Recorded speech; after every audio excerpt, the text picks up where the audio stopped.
Isang mapagpalang araw po ng linggo. Today is February 13, 2022. Patuloy po tayo sa ating bagong series, Relationship Status. At nung nakaraang linggo, we talk about the relationship status between husband and wife.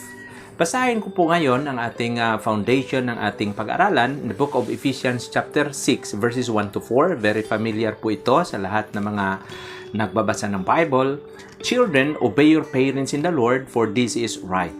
Honor your father and your mother, which is the first commandment with a promise, so that it may go well with you, that you may enjoy long life on the earth. Verse 4, fathers, do not exasperate your children. Instead, bring them up in the training and instruction of the Lord. Ang ating topic sa araw po na ito, relationship status between parents and children. Ito po ang ating pag-aralan. Shout out po pala sa lahat ng mga sumusubaybay sa ating COVID Video Message Ministry or Christ Offers Victory in Difficulty. Sa lahat po ng mga kapatiran natin sa pananampalataya, lalo na sa grupo po ng CIC, kay Sister Lynette Torres, sa Dihanyo Family, Bureros, kay Pastor Haruda, kay Brother Will Huyuhoy, Abel Lobos, Mabulay Family, kay Sister Nippers, at Ubilidon Family, kay Sir Tio Bohos, sa lahat po na taga CIC. Magandang araw po sa inyo. Now, relationship status between parents and children. Alam po ba ninyo yung famous na kanta ni Freddie Aguilar na Anak? Diba? Nung isilang ka sa mundong ito, laking tuwa ng magulang mo. Diba? Sigurado ako, alam na alam po ito ni Brother Gideon Lapitan at saka ni Brother Andrew Dehanyo. At lalo na siguro sa kay Pastor Haruda o kay Brother Nats Lubos. Meron po akong version yan. Pakinggan po ninyo ang version ng bagong version ng Anak. No? Nang isilang ka sa sinilangan mo, laking tuwa ng matuwain, at ang kamay nila ay nagkamayan. At ang nanay at tatay mo, sila ang mga parents mo, minamasdan kanila, tinitingnan. At sa gabi napupuyat ang mga taong hindi natutulog. At sa umaga na may kalong ka ng iyong amang, mister ng iyong inang. Ngayon nga'y malaki ka na, dahil noon maliit ka pa. Di man sila payag, hindi ka rin payag. Di mo man lang inisip na ang kanilang ginagaway, ginagawa mo rin. Pagkat ang nais mo'y masunod ang layaw mo.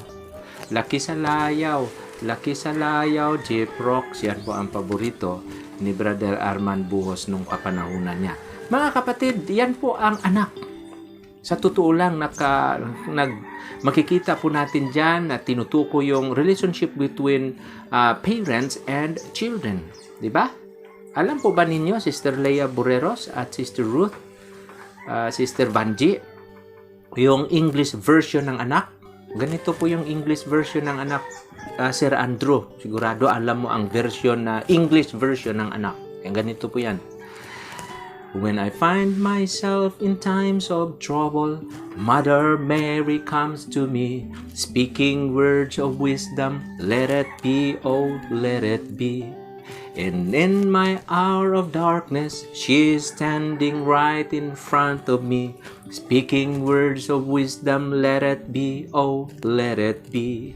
Let it be, oh, let her be. Letter C, oh, letter D. Di, biro lang yan, ha? Ano lang yan, icebreaker lang sa araw po na ito. So, balikan natin. Mga kapatid, sa araw po na ito, Brother Robert Discutido at Ducklis Family, gusto ko pong magbigay ng some key biblical principles for raising children in the discipline and instruction of the Lord ayon sa Ephesians chapter 6 verse 4. Ang mensaheng ito, mga kaibigan, ay maaring hindi masyado applicable tulad ng mga senior citizens dyan. Siguro hindi na ito masyado applicable kay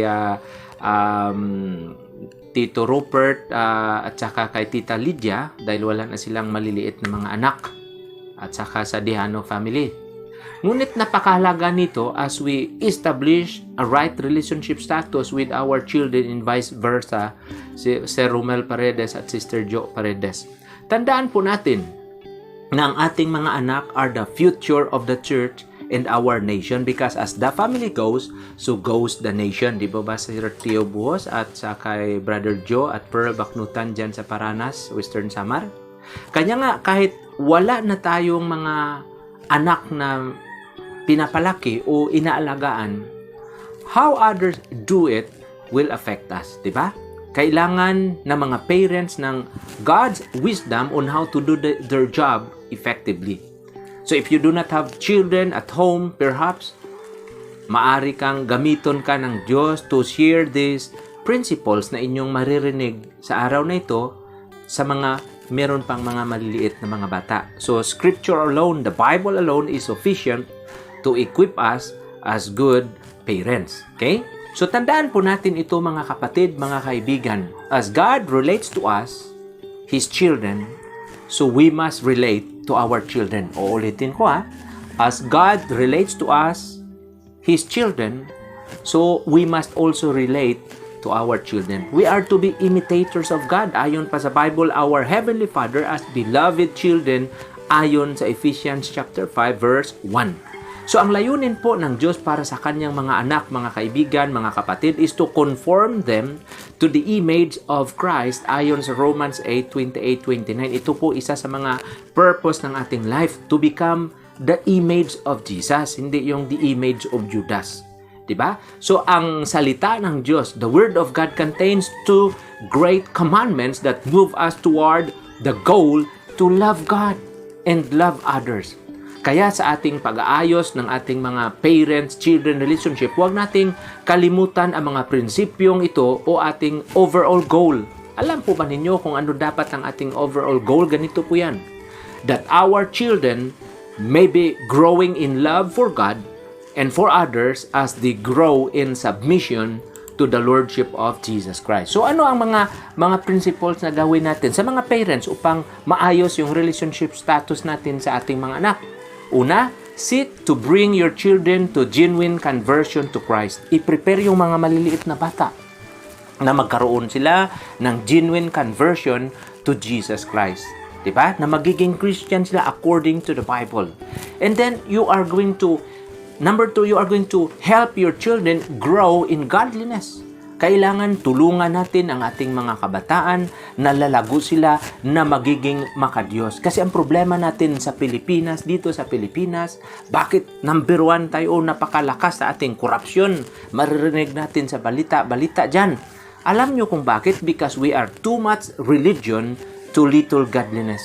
Grabe po tayo karelyoso, pero hindi po tayo makadiyos. Kita mo yung mga babaeng relyosa na kakilala ninyo, Sister Ruth? Yan ang numero unong maldita. Di ba? Grabe magchismis at grabe siya magkaroon ng hatred sa kanyang kapitbahayan. So ano pa ang gagawin natin, Brother Andrew? Si Romel Paredes at Brother Robles, Richard, ang ating gagawin ganito. Kasi may maliit ka pa ng anak, tulad din sa akin. Help your children cultivate godly relationships. Tulungan din natin yung ating mga anak na magkaroon ng godly relationships. Alam nyo ba, merong mga pastor, ito po ay nakakalungkot. Merong mga pastor na mga anak nila pasaway, kung hindi pasaway, adik. Isa po sa dahilan, dahil hindi po nag-cultivate ng godly relationships, yung baka failure po ang ama o ang ina. Halimbawa, pagdating ng simbahan, after worship, pagdating ng bahay, yung misis ng pastor, nililibak-libak at sinichismis yung si deacon, si elder. Habang kumakain sa mesa, inuulam nila yung mga maling ginagawa o mga negatibong traits ng kanilang kasama sa church. So, napapakinggan yan ng mga bata.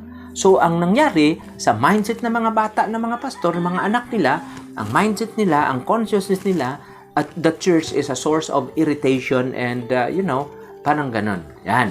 So, dito, practicing the second commandment, mga kapatid, loving our neighbor as we do in fact, love ourselves ayon sa Bible, begins in the home. Diyan po sa bahay nag-umpisa. So ano kaya ang nakikita ng mga anak natin sa atin sa loob ng bahay? So turuan ang mga bata to build peaceful relationships at kung paano mag-resolve ng conflict. Meron isang bata na tinanong, boy, siya po, ano ba ang pangalan ng tatay mo? Siya, si tatay ko, ang pangalan ay si Demonyo. Siya, nagulat yung nagtanong, bakit si Demonyo? Kasi mag-away sila ni nanay. Sinisigawan siya at sinasabihin, Demonyo ka. Ano naman yung pangalan ng nanay mo? Si nanay naman si Demonya. Kasi sasagutin din siya ni tatay na Demonya ka. Ikaw anak, ano yung pangalan mo? Ako? Si Demonyo to. Dahil sabihin ko sa kanila, Ma, Pa, tamwahimik kayo dahil nakikinig ang kapitbahay. Sisigawan nila ako ng sabay-sabay na tumigil ka dyan, demonyeto ka. Sabi ng nagtatanong, saan pa kayo nakatira? Niya doon sa impyerno. Dahil sabi ng aking tatay at nanay, impyerno itong ating tinitiran. Kita mo ang effect, mga kapatid? So ganito pa, mga parents, train your children in life's responsibilities. Yan, ito po ay napakahalaga. Kailangan maturuan natin ang ating mga bata, mga anak, na maging responsable sa bahay. They must be responsible sa tinatawag na work. Itong si Sister Ruth at itong si Sister Leia, Sister Jolly, si Sister Joy Baknutan, si Sister Teresa, nung kapanahunan nila, at si Sister Lydia, Sister Lisa Arsiaga, si Nanay Nining, si Ma'am Sevilla, ito sa kapanahunan nila, tingnan ninyo ha, yung mga babae, mga anak na babae na 13 years old, maaasahan na sa loob ng bahay. Marunong ng mamalansa, maglaba, mamalengke, marunong na sa loob. Maaasahan na talaga sa loob ng bahay ngayon. Maraming mga dalaga na 16 years old na hindi pa marunong magsaing. Diba? Dahil ang haba-haba ng mga kuko. Yung mga teenager naman na mga lalaki, bawat linggo, paiba-iba yung kulay ng buhok na parang si Naruto. Yan ang ating mapapala no, sa ganitong sitwasyon. So, ganito ang ating gawin, Brother Andrew, sa mga kakilala natin na may mga maliliit pa na mga anak. Kailangan tayong mga parents, bali maturuan natin yung ating mga anak na kaya nilang mabubuhay na wala tayo. Kasi kapag hindi natin naturuan yung ating mga anak na sila po ay mabubuhay na wala tayo, pag namatay tayo, isama na lang natin sila sa libing. Dahil ganun pa rin ang ending. Pag namatay ka, hindi naman nila kaya mabuhay mag-isa. O di, anong gagawin mo? Isama na lang sa libing. Di, biro lang, pero yan ang Jewish teaching sa kanila. Pag 13 years old na ang batang lalaki, kailangan marunong na maghanap buhay, di ba? So huwag po ninyong kalimutan din. Ito pa ang dagdag that your example is the primary means for training your children.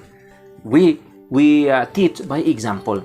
Kapag negative ang example po natin, siguradong negative din ang mapapala ng ating mga anak. Kaya nga sabi ng tatay, anak, pati mo kaya gayahin yung playmates mo na si Andrew at si Arman.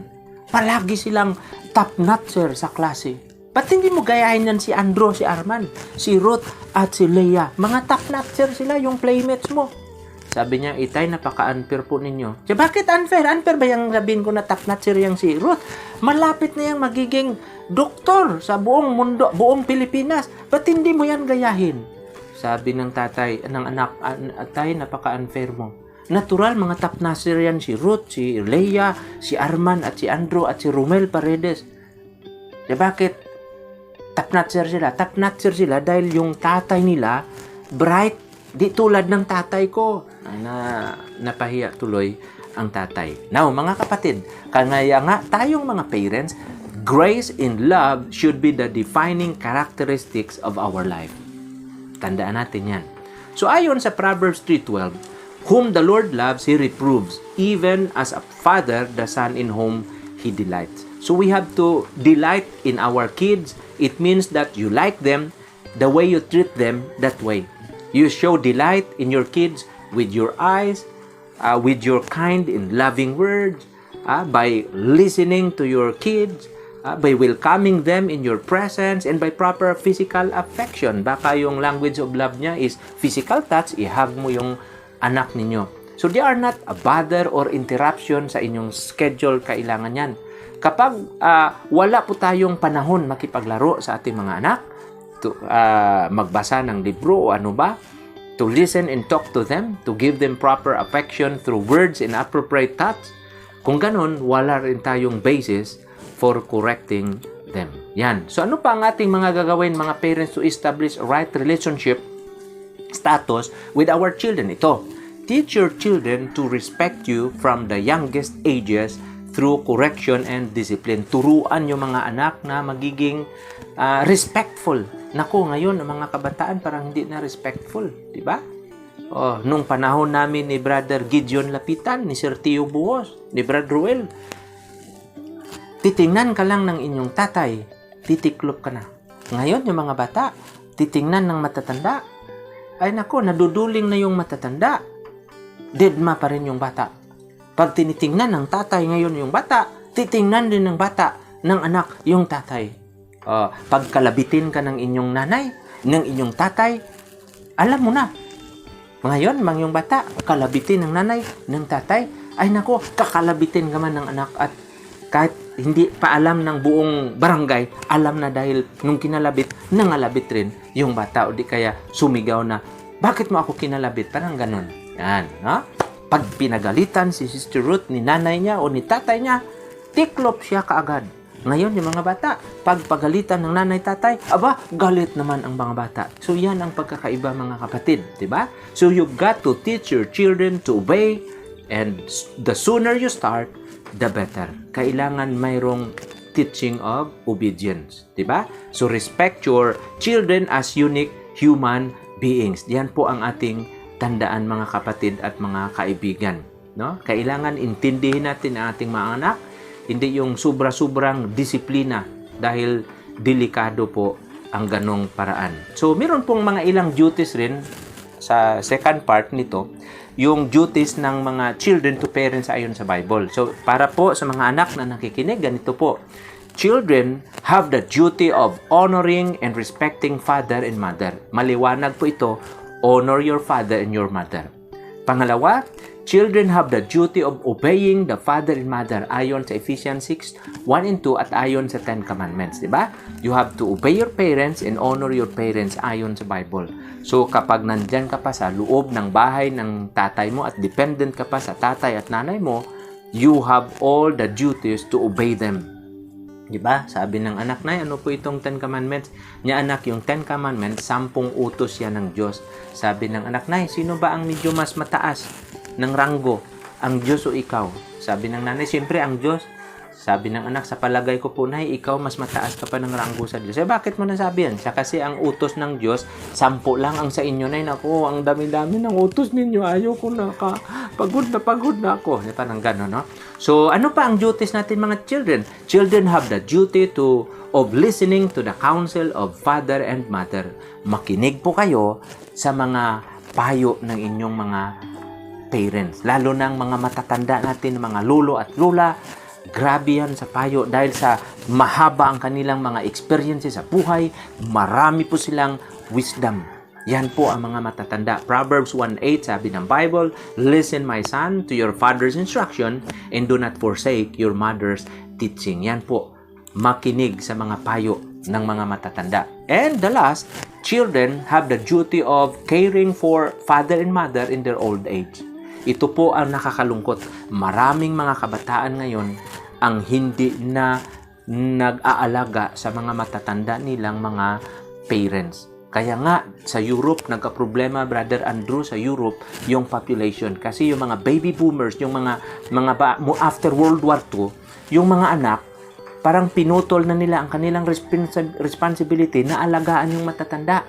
Doon na lang nila iasa at itapon sa nursing homes. So ito naman ang mga anak ngayon, after World War II, mag-aasawa sila, sasadyain nila talaga, they are going to deliberately decide not to have children. Kaya nagka-problema ang population sa Germany at sa part ng Europe. Alam mo, nung doon ako, hindi, biro lang, wala ako doon, nabasa ko lang.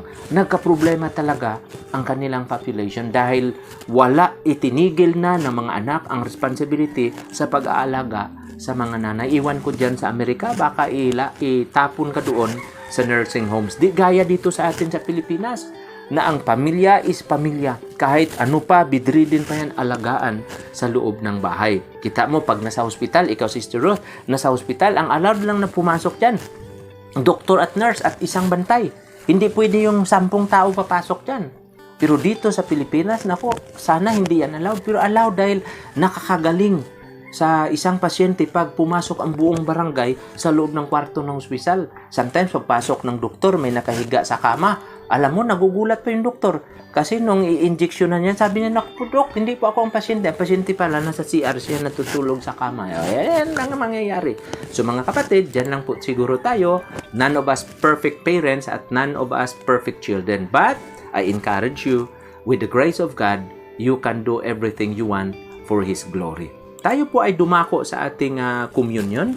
Ang sabi po ni Jesus at sabi ni Apostle Paul, "For I received from the Lord what I also passed on to you. The night Jesus betrayed, He took bread. When He had given thanks, He broke it and said, 'Take it, this is my body which is for you. Do this in remembrance of me.'" In the same way, He took the cup, saying, "This cup is the new covenant in my blood. Do this whenever you drink it in remembrance of me. For whenever you eat this bread and drink this cup, you proclaim the Lord's death until He comes." Maraming salamat po. Sana mayroon po tayong natutunan. Tayo po ay manalangin. Our Father in heaven, we are very thankful, God, for the good times we have with our families. Thank you for allowing us to enjoy each other's company. Thank you for giving us time to spend with them each day. Preserve our good relationships, Father, whenever we are with our beloved families. Let your peace reign in our homes and let compassion fill each of our hearts. Teach us what it is to experience real joy and enable us to show each other what this means. Father God, protect us from hateful thoughts and let us not be the reason for causing chaos in our homes. Guide us each day, Father in heaven, as we walk through life with our families, wherever each of us may be. All this we ask in the name of Jesus. Amen. God bless po sa inyong lahat.